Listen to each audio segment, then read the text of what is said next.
All right, welcome back to another episode, and thanks for coming. I'm Bob Gavlak, and I want to just go through something that is really out there as far as the news is concerned right now, which is the whole fiduciary rule, the Department of Labor. What the heck does all this stuff mean, right?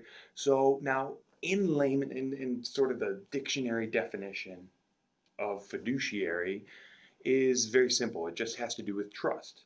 It's trust between two people in a relationship, usually like a trustee and a beneficiary. What it means in the financial services industry, though, is a little bit more specific. So, a fiduciary, if I have a fiduciary obligation to my clients, I have to always act in their best interest and put their wants and needs ahead of my own in every decision that I make for them, whether it's investment based, insurance based, planning based, so on and so forth.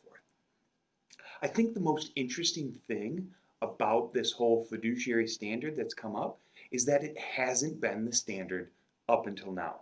Like, to me, that's just mind blowing. That's crazy that up until, this whole Department of Labor thing started, you didn't have to legally act in the best interest of your clients if you're a financial advisor. And not to mention, listen, that there are all kinds of different types of financial advisors, and people call themselves financial advisors or wealth managers or wealth advisors or a million different things.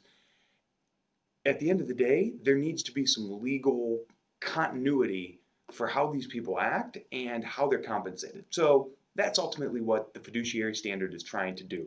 Now, that doesn't mean to say that there haven't been standards of care up until now for advisors to help protect clients. It's just been a little bit different in the motivation and the background behind it. So there are fiduciaries today, okay? So if you are registered as an investment advisor through the Investment Advisory Act of 1940, and usually you're charging in fee-based sort of accounts, either fee-only or fee-based type of accounts, you can be a fiduciary already today, right? This doesn't change business as you've been doing it or as an advisor has been doing it. On the flip side, though, there's been what's called a suitability standard. The suitability standard had been put together by FINRA, which is just the financial services, our industry's regulatory body, and the broker dealers through which they work, through which brokers then work as well. And the suitability standard is a little bit different in that, yes, the investment recommendation needs to be suitable for their goals, their objectives, their time horizons, all of those things. And you have to try to minimize fees. You have to try to do those sorts of things. Make sure the trades are done in a proper way. You can't churn, things like that.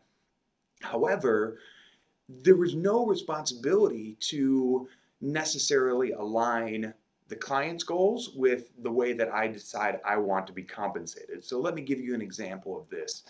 In a suitability standard, okay, let's say there's two mutual funds, A and B, and they're both suitable for the client. They both fit from a time horizon perspective, from a goals, objectives, so on and so forth. What sort of investment exposure they're going to get. Let's say mutual fund A is a better rated mutual fund with a little bit lower internal costs. Mutual fund B is still pretty good, but a little bit lower rated, a little bit higher internal costs. But A pays a lower commission to the broker than B. Okay? Legally, that broker could pick mutual fund B and not be in any trouble because it was a suitable investment. It made sense. And what this led to a lot of is, you know, proprietary products or individual products, companies only choosing their mutual funds, even if there were better ones out in the market, because they were compensated better and paid better for that work. And again, this goes back to the whole idea for me, right? As a financial advisor, I got into this business to help people, right? To help put people on the right track and to help them accomplish all of their goals. And if I have to choose, and try to pick between one or the other, it never crosses my mind to do what's in the best interest for the client.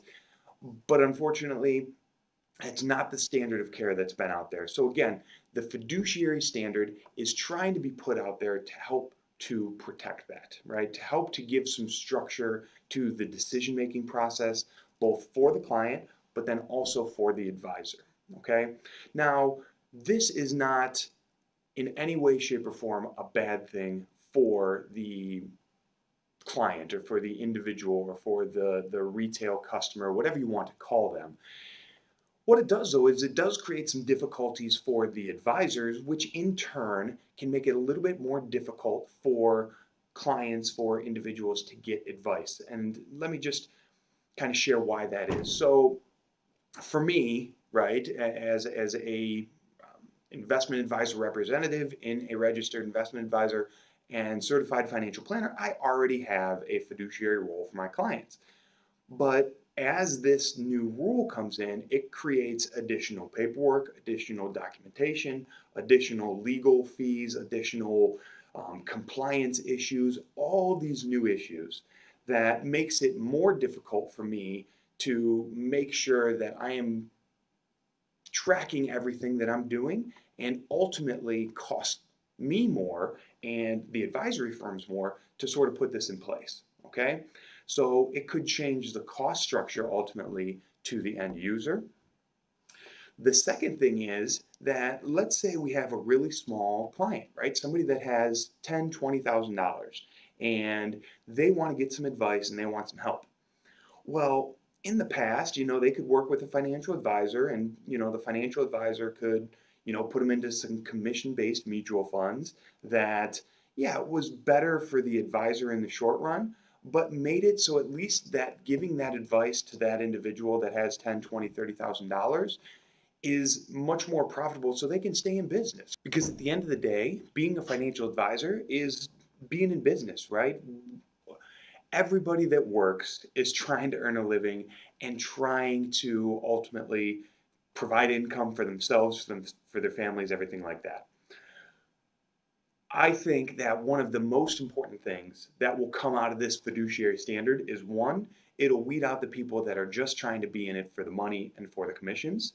And two, it'll create a lot more transparency for the clients so they know exactly what they're paying, how they're paying, and why they are paying those fees. And then they can make a decision for whether or not it's worth it. Okay? So at the end of the day, the fiduciary standard is a good thing for the industry. It allows us to make sure that the clients come first in every situation, that there are no gray lines, gray areas, or anything like that between, hey, what's good, what's not good, anything sort of under that realm. And ultimately, it allows us to have a standard of care that brings everybody to the same point so we can compare apples to apples across the board.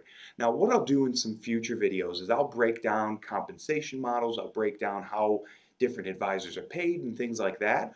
But I think what I wanted to really just drive home with this video and with this specific episode is that the fiduciary rule coming down is something that's needed to be there. It's something that is good for the individuals and is something that is good for the industry as a whole. So if you have any other questions, comment on this video, send me a message, shoot me an email, whatever it might be. More than happy to answer any of your questions and get some more details for you. And while you're here, subscribe to my site. That helps me to know that people actually care what I'm talking about and people actually halfway enjoy what I'm talking about. So just let me know if you have any other questions, if there are things that are important to you, and hopefully I'll see you again soon. Thanks.